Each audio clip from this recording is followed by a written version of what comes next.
Hello and welcome back to the Wrath of the Empire YouTube channel. Today we're doing our second VFX breakdown. It is our last VFX breakdown. Our first one was the lightsaber visual effects breakdown. If you haven't seen that, you can go and watch that afterwards. The link is in the description below.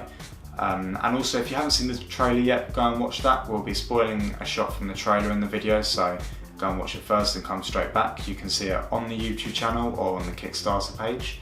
Links are also for the Kickstarter page in the description below. So in this shot we have a shot of Vader on the beach with some not earthly sky in the background. So basically just going to break that down for you and how we managed to do that. So enjoy and let us know what you think.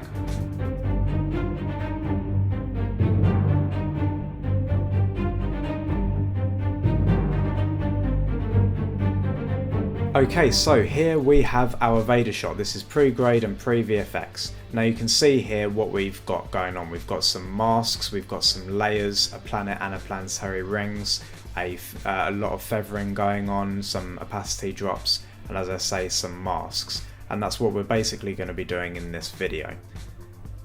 So first what we want to do is duplicate the background layer so we can create our masks. We'll be creating two masks in the top layer. And our first one will be around Darth Vader on the left side. We only need to do his left side because we're only going to be putting layers on his left side, and that just makes it easier to do and takes less time. We then want a horizon layer which we'll do above the ocean so that we can feather things quite a bit and so they have atmospheric effects to them. We then want to grab our layers. We use Production Crate, which is a great asset store. You can get stuff for free or you can pay for a subscription. They do visual effects elements, science fiction music or graphics. They just do loads of tons of stuff that are really helpful to use.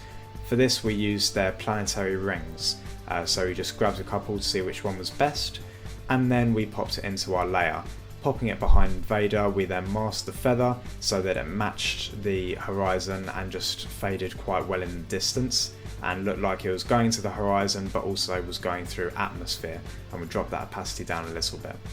We then went and did our desert layer. Now you could grab a texture from Production Crate and do a 3D planet, but because the shot doesn't really move, we decided that we would just do a 2D planet. So we just grabbed an image of Mars and pops that in our layer, and you can see the black background. We could have keyed it, but it didn't really look very good, sorry. So all we did in the end was just mask around the edge. It was just a sphere, so it didn't really take too long to do, to be honest.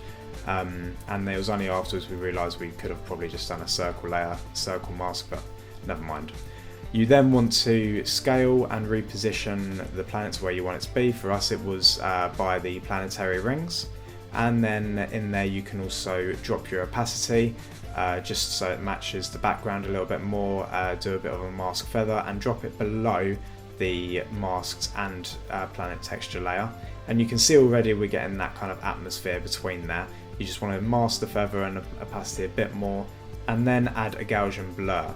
Now we did this so that it basically just lost a bit of its clarity. And you can see here the differences that it makes, and it just looks like it's passed through atmosphere a little bit more with the Gaussian blur.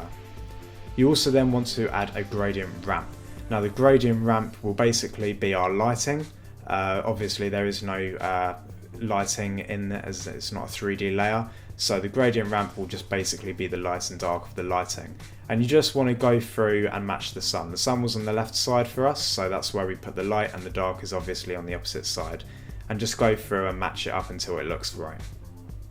So we rose the opacity a bit more so there's just a bit of colour to it after doing the gradient ramp, and then after that we just kind of tweaked some of the settings of the feathers just so that it looked part of the scene. And then if we go through the scene you can see that there is some movement, not much but just some up and down movement. So what we want to do now is basically keyframe the masks that we have, and just the Vader mask for this one. So what we did was we went through every 5 or so frames as there wasn't too much movement in the shot, and then after going through those 5 frames we then went in between just to see whether there was any drops, which you can see there were, and we ended up with about 9 or so keyframes where we adjusted the mask. which isn't really a lot at all for 2 seconds of 25 frames. So we did that, and that was basically Vader masked. And then obviously, because the camera moves, we will need to move the planet and the planetary rings with the shot. And as I say, because this is only an up and down movement, all we needed to do was find the places where the camera moved up or down, and then we would keyframe the planet and the planetary rings just to match that movement. So that was also quite a simple one. We only needed 3 keyframes for that, which kept it simple. And that was how we ended up with our final shot, and transferred it from being just a boring shot to having some more sci-fi to it, basically. And here you can also see a before and after shot of up till colour grading of the shot.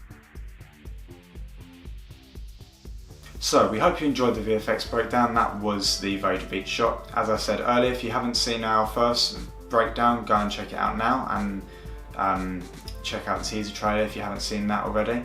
Let us know in the comments below what you thought of the breakdown. Was it good? Was it bad? And then remember to leave a like and also subscribe. We've got other videos coming out over the next month. We've already had quite a few come out, so you can check those out and make sure you get notified on the next ones. Also remember to follow our social media. We're releasing other stuff that we're not releasing here on there, like pictures and other stuff, so make sure you go and check those out. And also please take a look at the Kickstarter page. Even if you're not really interested or you can't pledge any money towards the film, then just check it out to see what the film's about, see who's in the film, see who's making the film, and if you can, then please share the film, and if you can, please pledge towards the film. Any amount is just brilliant, and we really thank you for it. So if you do decide to pledge, thank you very much, and we'll see you next time.